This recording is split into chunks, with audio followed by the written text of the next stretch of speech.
সাতক্ষীরার সাবেক স্বামীর কাছে এসে কট হলেন।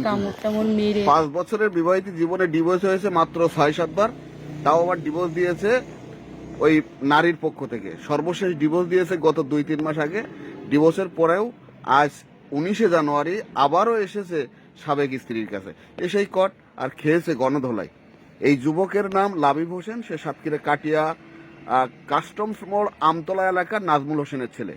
আর ভুক্তভোগী নারীর নাম তপুরা খাতুন, তপুরা সাতক্ষীরা রসুলপুর পশ্চিমপাড়া এলাকার বাসিন্দা।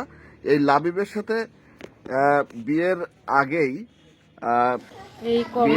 তপুরার বিয়ে হয়েছিল আরো অন্য আরেকটা জায়গায়, সেই ঘরে তপুরার গর্ভে জন্ম নেওয়া দেখেছিল।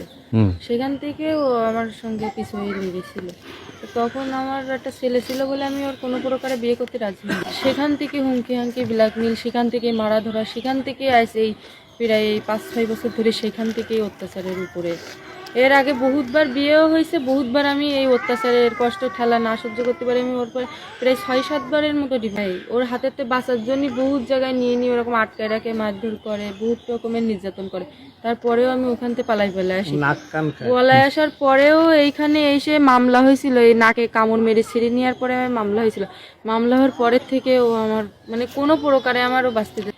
সে মামলা এখনো আছে, 3 মাস হচ্ছে। হ্যাঁ, ও এসে আমি ঘরের ভিতরে ছিলাম, ও ঘরের ভিতর ঢুকে আমার গলার চেপে ওই এখানে কামড় টামড় মেরে গলা টলা চেপে মেরে ফেল।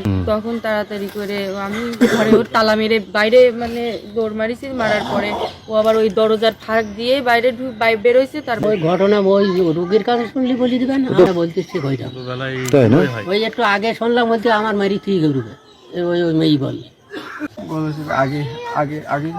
এখান থেকে 4 দিন আগে এত মারা মারছে, গলা টলা চেপে জিপ টিপ বের করে দিয়ে এক ঘর শিবির পিছনে এই জিনিসপত্র করেছিলাম, আমি এখন নিয়ে আসলাম।